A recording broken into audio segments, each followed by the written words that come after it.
Assalamualaikum warahmatullahi wabarakatuh. Kami dari kelompok 4 akan membahas tentang materi pengaruh pajak terhadap keseimbangan pasar yang diampu oleh Ibu Ratri Rahayu, SPD MPD. Yang beranggotakan yang pertama Erika Seviana dengan NIM 202035002. Yang kedua ada Muhammad Puji Arianto dengan NIM 202035006. Yang terakhir ada saya sendiri Dita Dwi Oktaviani dengan NIM 202035022. Nah, dalam pengaruh pajak terhadap keseimbangan pasar, kita akan membahas 5 hal. Yang pertama tentang pajak, yang kedua pengaruh pajak terhadap keseimbangan pasar, yang ketiga contoh dan pembahasan, yang keempat latihan soal, dan yang kelima kesimpulan. Yang pertama pajak. Menurut Al-Arif tahun 2013 menyatakan bahwa pajak langsung merupakan pajak yang dipungut secara langsung dari wajib pajak seperti pajak kekayaan, pajak pendapatan, dan pajak perseroan. Sedangkan pajak tidak langsung merupakan pajak yang dipungut pemerintah secara tidak langsung dari wajib pajak, tetapi melalui wajib pungut yang kemudian menyetorkan pajak kepada pemerintah seperti pajak penjualan. Yang ditekankan adalah pajak tidak langsung yang merupakan pajak penjualan. Dengan dibebankan pajak penjualan, harga yang ditawarkan oleh si penjual pada suatu tingkat, jumlah atau kuantitas tertentu akan bertambah sebesar pajak yang dibebankan. Akibat pajak yang dikenakan terhadap suatu barang tertentu, harga untuk konsumen atau pembeli akan lebih tinggi. Dengan demikian, jumlah yang diminta menjadi berkurang. Yang kedua, pengaruh pajak terhadap keseimbangan pasar. Pajak yang dikenakan atas penjualan suatu barang menyebabkan harga jual barang tersebut naik. Setelah dikenakan pajak, maka produsen akan mengalihkan sebagian beban pajak tersebut kepada konsumen, yaitu dengan menawarkan harga jual yang lebih tinggi. Akibatnya, harga keseimbangan yang tercipta di pasar menjadi lebih tinggi daripada harga keseimbangan sebelum pajak. Sedangkan jumlah keseimbangan menjadi lebih sedikit menurut Susanti tahun 2020. Nah, pengaruh dua jenis pajak terhadap keseimbangan pasar diuraikan sebagai berikut. Yang pertama ada pengaruh pajak T per unit atau pajak spesifik terhadap keseimbangan pasar, dan yang kedua ada pengaruh pajak persentase atau pajak proporsional terhadap keseimbangan pasar. A. Pengaruh pajak T per unit atau pajak spesifik terhadap keseimbangan pajak.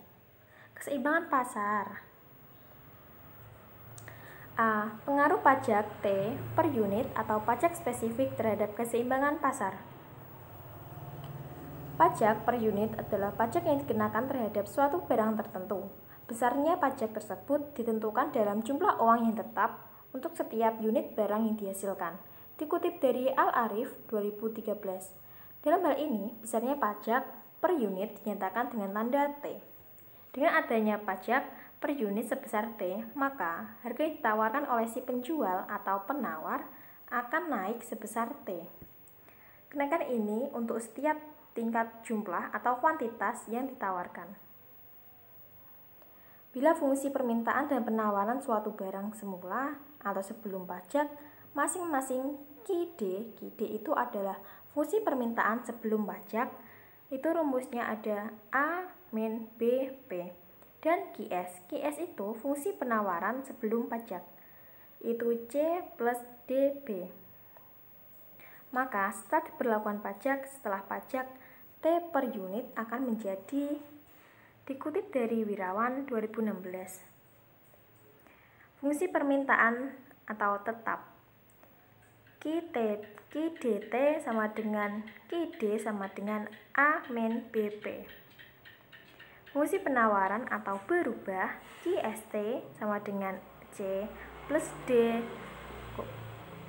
kurung buka kurung tutup P min T. Selanjutnya, keseimbangan pasar atau titik equilibrium akan menjadi bila QDT sama dengan QST.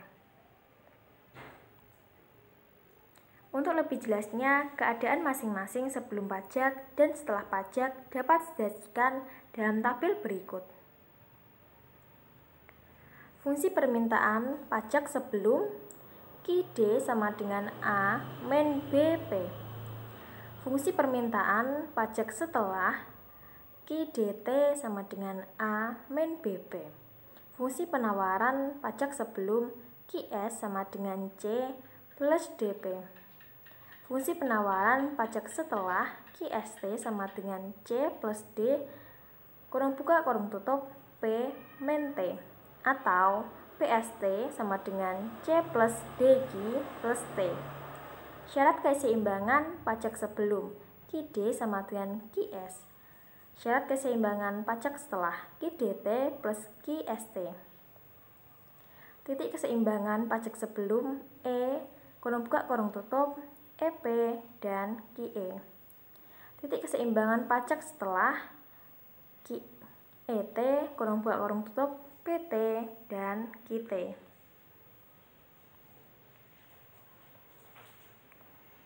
Rumusnya adalah yang pertama, perubahan kualitas barang atau jasa yang terjadi disebut delta Q sama dengan delta E min delta T.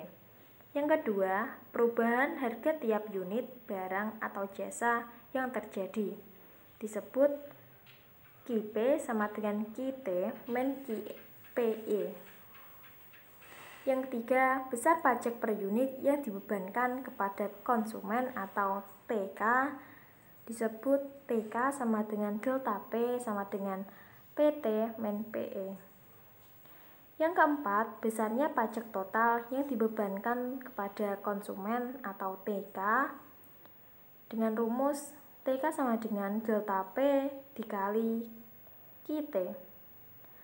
Rumus yang kelima adalah besarnya pajak per unit yang ditanggung oleh produsen atau TP dengan rumus TP sama dengan T min delta P. Rumus yang keenam adalah besarnya pajak total yang ditanggung oleh produsen atau TP. TP itu adalah kurung buka kurung tutup T min delta P dikali QT. Yang ketujuh adalah pajak total atau pendapatan yang diterima oleh pemerintah atau T dengan rumus T sama dengan T besar sama dengan T kecil dikali QT.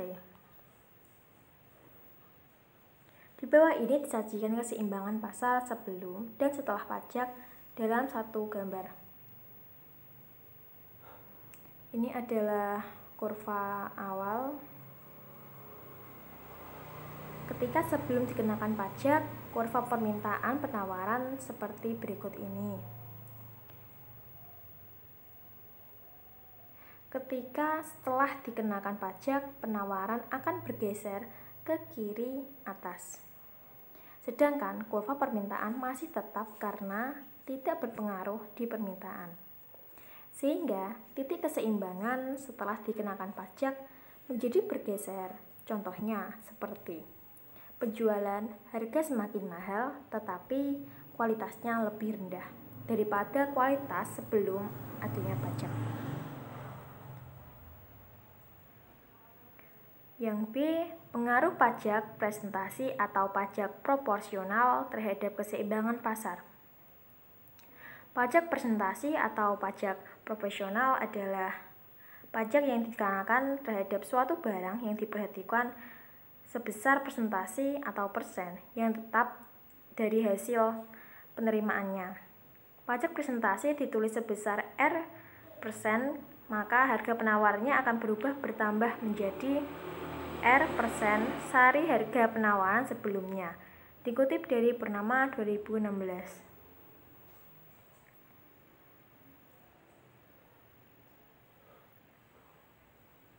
Jika persamaan penawaran semula PS sama dengan A plus BQ, maka dengan dikenakan pajak proporsional sebesar R% dari harga jual atau R dikali PS, persamaan penawaran yang baru akan menjadi Dikutip dari Basuki dan Purwoto 2014.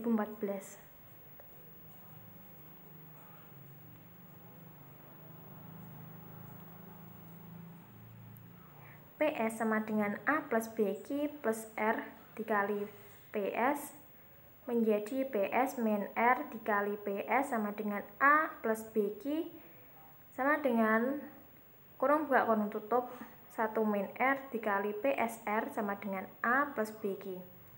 Atau jika persamaan penawaran sebelum QS sama dengan A plus BP, maka persamaan penawaran yang baru setelah dikenakan pajak R% menjadi QRS sama dengan A plus BP dikali kurung buka kurung tutup 1 min R.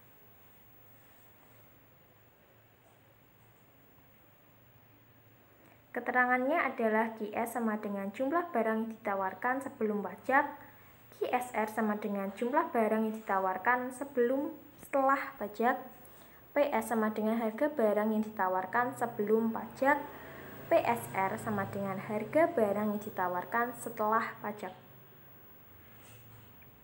Yang R adalah besarnya persentase pajak. Titik poinnya adalah persamaan penawaran yang baru menjadi dan setelah.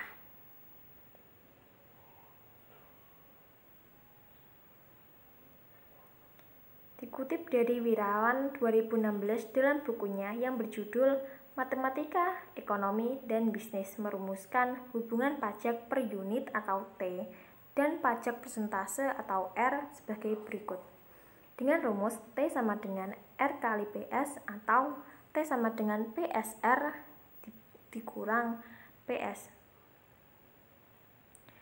Selanjutnya, total pajak yang diterima oleh pemerintah atau T dirumuskan T besar sama dengan T kecil dikali QST.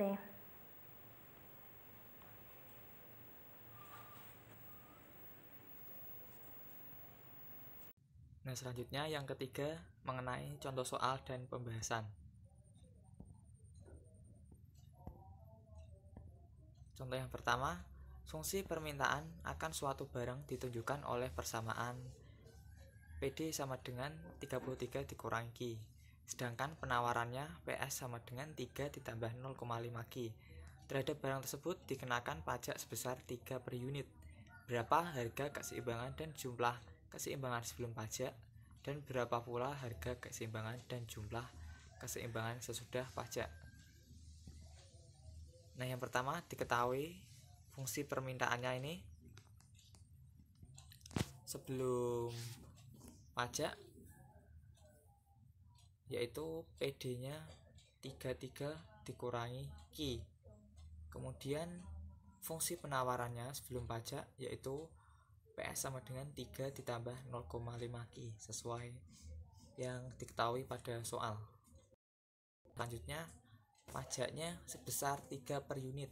Kita tulis T sama dengan 3. Nah, yang ditanyakan adalah harga dan jumlah keseimbangan pasar sebelum dan sesudah pajak.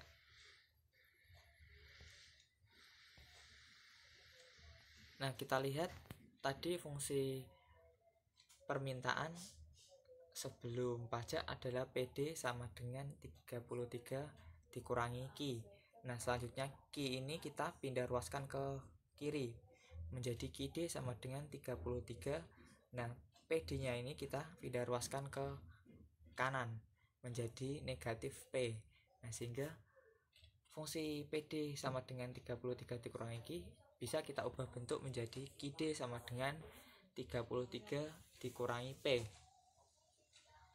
Nah, kemudian fungsi penawarannya sebelum pajak yaitu 3 ditambah 0,5 Q. Nah, selanjutnya 3 ini kita pindah ruaskan ke kiri menjadi P dikurangi 3 sama dengan 0,5 QS. Nah, kemudian 0,5 kita pindahkan ruas menjadi perkalian atau dikali 2, berarti 2P dikurangi 6. Nah, keseimbangan pasar sebelum pajak itu terjadi ketika QD sama dengan QS. Kita substitusikan QD tadi 33 dikurangi P, kemudian QS-nya 2P dikurangi 6.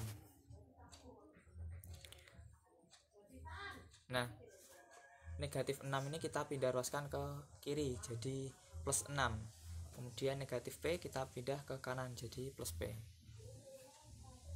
Nah, jadinya 39 sama dengan 3P. Nah, maka P-nya ketemu 13. Atau bisa kita tulis PE itu sama dengan 13. Atau harga keseimbangan sebelum pajak itu adalah 13. Sehingga QE ini adalah jumlah barang keseimbangan sebelum pajak, yaitu kita bisa ambil fungsi yang pertama ini atau fungsi yang ini. Kita bisa memilih salah satu. Kita coba pilih yang 2P min 6. Kemudian kita substitusikan nilai P 13, berarti 2 dikali 13 dikurangi 6 sama dengan 20. Nah, sehingga harga keseimbangan pasar sebelum pajak adalah 13 dan jumlah keseimbangan pasar sebelum pajak adalah 20.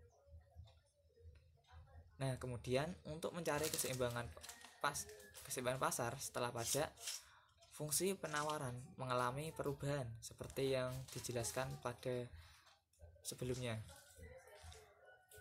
Akan tetapi fungsi permintaannya tetap, yaitu QD sama dengan QDT. QD ini fungsi permintaan sebelum pajak, QDT ini fungsi permintaan setelah pajak, yaitu tetap 33 dikurangi P ini. Nah, kemudian untuk fungsi penawarannya sebelum pajak tadi adalah 2P dikurangi 6.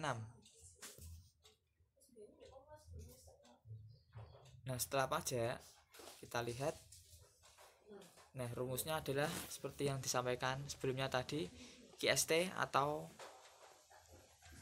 fungsi penawaran setelah pajak sama dengan 2 dikali P. Setiap ada P di sini kita kurangi dengan T atau pajak per unit. Kemudian dikurangi 6. Kita sesuaikan dengan fungsi penawaran sebelumnya. Ini kan 2P dikurangi 6. Nah, ini kan bisa kita tulis 2. Nah, P-nya kita pisah, kemudian setiap ada P dikasih negatif T, kemudian dikurangi 6. Nah, ini menyesuaikan dengan fungsi penawaran sebelumnya.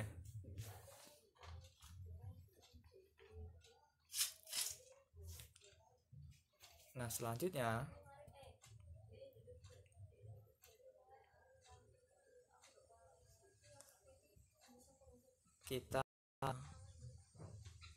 kita substitusikan T-nya tadi nilainya adalah 3.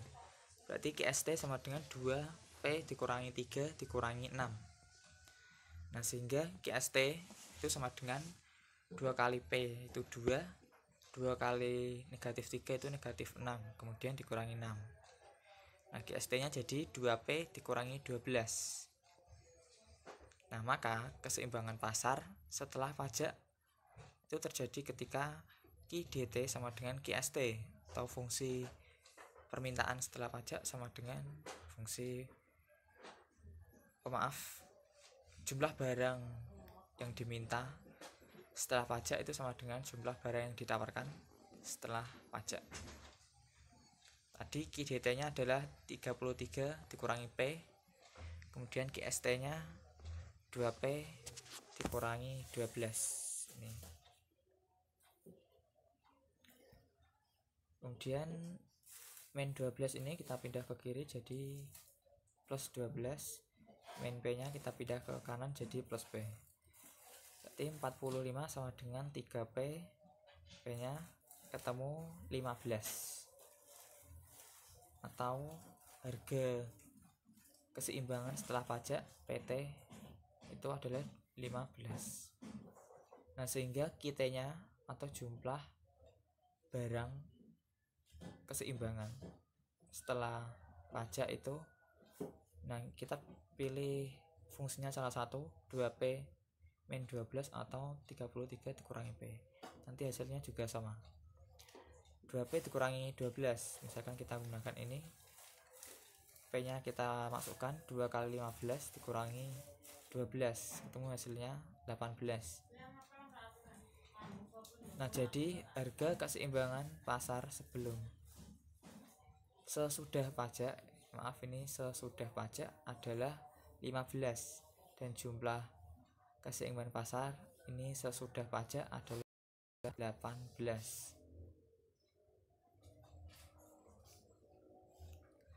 Nah, kemudian contoh yang kedua, jika fungsi permintaan akan beras dan fungsi penawaran akan beras yang diberikan sebagai berikut. PD sama dengan 12 min Q dan PS-nya 2 plus Q. Sedangkan pemerintah mengenakan pajak sebesar 4 setiap unit beras yang diproduksi. Nah, tentukan nilai keseimbangan pasar sebelum pajak, nilai keseimbangan pasar setelah pajak, total pajak yang diterima oleh pemerintah, besarnya pajak yang ditanggung oleh produsen, besarnya pajak yang ditanggung oleh konsumen. Nah, yang diketahui tadi fungsi permintaannya 12 min Q, kemudian fungsi penawarannya PS sama dengan 2 plus Q. Besar pajaknya adalah 4 setiap unit. Nah, kemudian yang ditanyakan adalah E itu nilai keseimbangan pasar sebelum pajak. Kemudian ET itu nilai keseimbangan pasar setelah pajak. T-nya jumlah pajak yang diterima oleh pemerintah, pendapatannya. Kemudian TP itu beban pajak yang diberikan kepada produsen. Kalau TK itu beban pajak yang diberikan kepada konsumen. Nah, yang pertama kita harus mengubah dulu bentuk persamaannya. Tadi sudah diketahui PD sama dengan 12 min Q. Nah, Q-nya kita pindah ruas ke kiri, P-nya kita pindah ruas ke kanan. Jadinya QD sama dengan 12 min P.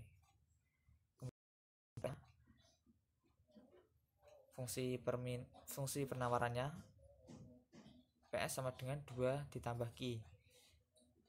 Nah, berarti QS-nya, berarti ini kan 2 kita pindah ke kiri, jadinya P min 2. Berarti QS sama dengan P min 2. Nah, keseimbangan pasar sebelum pajak itu terjadi ketika QD sama dengan QS. QD-nya 12 dikurangi P, ini QS-nya P min 2. Nah, kita pindah ruaskan menjadi 12 plus 2 sama dengan P ditambah P. 14 sama dengan 2P. Kemudian P-nya ketemu 7. Atau PE itu harga keseimbangan sebelum pajak itu 7. Nah, maka QE-nya kita pilih salah satu, P min 2 atau 12 min Q. Kita coba pilih P min 2, berarti 7 dikurangi 2, yaitu ketemu 5. Nah, jadi keseimbangan pasar sebelum pajak itu terjadi saat PE-nya sama dengan 7 dan QE-nya sama dengan 5. Kemudian pertanyaan yang B, ketika dikenai pajak maka fungsi penawaran berubah, akan tetapi fungsi permintaannya tetap QDT sama dengan QD. QDT ini fungsi penawaran setelah pajak, kalau QD ini fungsi penawaran sebelum pajak, tetap ini. Kemudian QST-nya itu fungsi penawaran setelah pajak. Fungsi penawaran setelah pajak seperti tadi, P-nya dikurangi dengan T atau besar pajak per unit. Pajaknya adalah 4, tadi sudah diketahui sebelumnya. Kemudian dikurangi 4, berarti QST sama dengan P dikurangi 6. Nah, keseimbangan pasar setelah pajak itu terjadi jika Ki DT sama dengan Ki ST. Kita substitusikan, Ki DT nya 12 min P, Ki ST nya P min 6. Kemudian dipindah ruas, 12 plus 6 sama dengan P tambah P, 12 sama dengan 2P, kemudian P nya ketemu 9 atau PT, harga keseimbangan setelah pajak, yaitu 9. Nah, maka Ki T nya itu sama dengan kita pilih P min 6 atau 12 min P salah satu. Ini misalkan P min 6, berarti 9 dikurangi 6 sama dengan 3. Nah, jadi keseimbangan pasar setelah pajak itu terjadi saat PT-nya sama dengan 9 dan QT-nya sama dengan 3. Nah, kita lihat harga sebelum pajak ini kan 7, setelah pajak 9. Berarti ketika suatu barang dikenai pajak, maka harga keseimbangannya akan naik. Akan tetapi kuantitas atau jumlah barangnya itu menurun dari 5 menjadi 3. Kemudian yang C, total pajak yang diterima oleh pemerintah. T sama dengan besar pajak per unit dikali Ki T atau jumlah barang keseimbangan setelah pajak. Tadi jumlahnya adalah 3.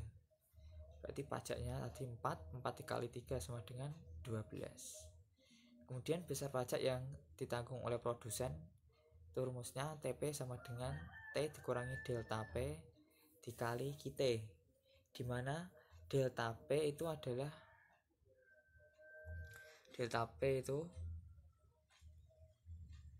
sama dengan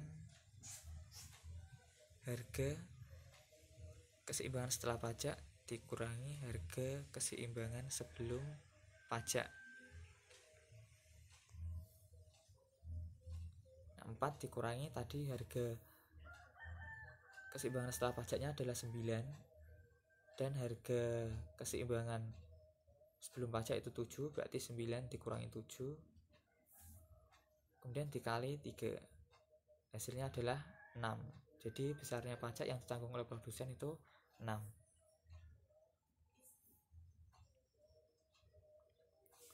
Kemudian besarnya pajak yang ditanggung oleh konsumen itu TK sama dengan delta P dikali Ki T.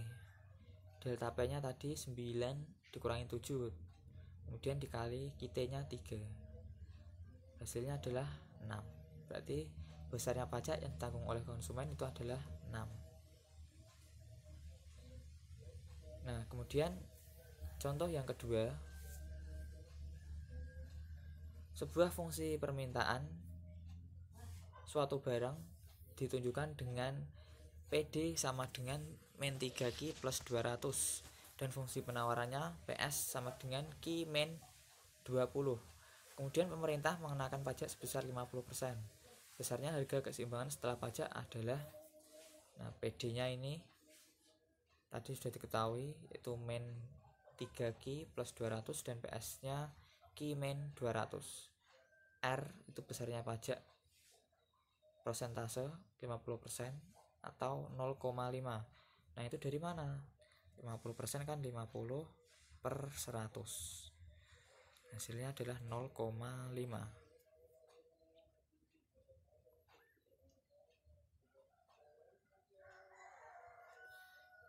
Nah, kemudian yang ditanyakan adalah besar harga keseimbangan, berarti PR setelah pajak. Kemudian fungsi permintaannya itu tetap PDR itu sama dengan PD. PD nya tadi min 3Ki dikurangi 200. Ini berarti kita ubah juga ke dalam bentuk Ki. Ini 200 nya kita pindahkan ke kiri, berarti P min 200 sama dengan min 3Ki. Kemudian min 3 kita pindah ruaskan menjadi pembagian, berarti Ki DR nya sama dengan P min 200 dibagi min 3.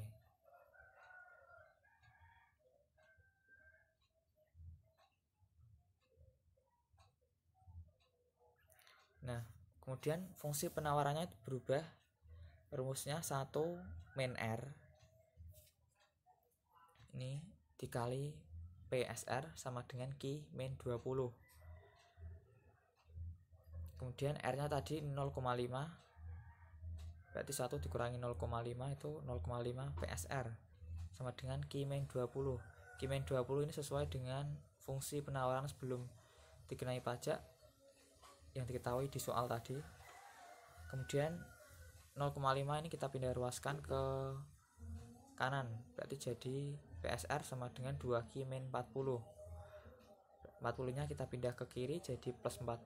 P plus 40 sama dengan 2Q. Nah, maka QSR nya itu sama dengan ini P plus 40 kita bagi dengan 2, berarti setengah P plus 20. Nah, keseimbangan pasar setelah pajak itu terjadi ketika QDR sama dengan QSR. QDR nya tadi P min 2 per min 3 sama dengan setengah P plus 20. Nah, ini kita kali silang.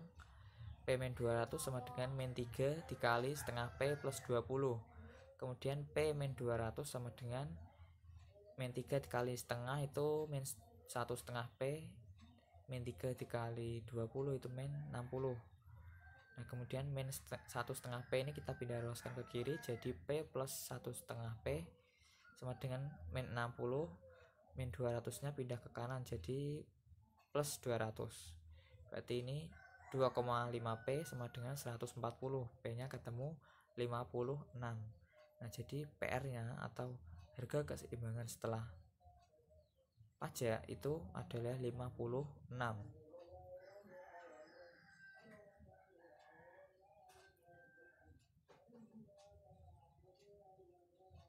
Nah, selanjutnya adalah latihan soal. Ini bisa teman-teman dikerjakan untuk lebih mengasah materi yang kita bahas pada pertemuan kali ini. Nah, ini soal yang pertama.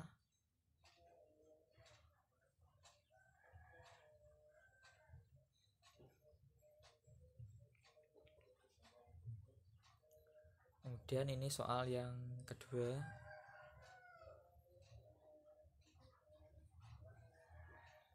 Dan ini soal yang ketiga.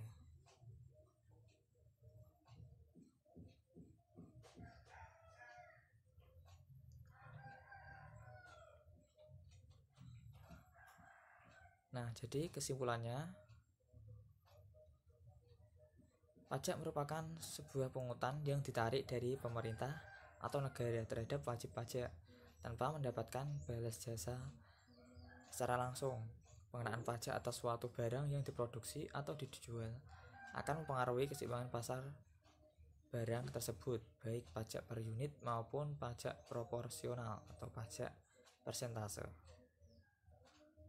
Nah, adanya pajak tersebut akan mengakibatkan fungsi penawaran berubah dan tidak berpengaruh pada fungsi permintaan. Setelah dikenakan pajak, grafik keseimbangan pasar akan bergeser dari kanan bawah ke kiri atas, seperti grafik yang sudah disampaikan sebelumnya. Nah, hal tersebut itu dikarenakan harga keseimbangan yang tercipta di pasar menjadi lebih tinggi daripada harga keseimbangan sebelum dikenai pajak, sedangkan jumlah keseimbangannya menjadi lebih sedikit dibanding dengan sebelum dikenai pajak. Nah, demikian presentasi dari kelompok kami, semoga bermanfaat. Wassalamualaikum warahmatullahi wabarakatuh.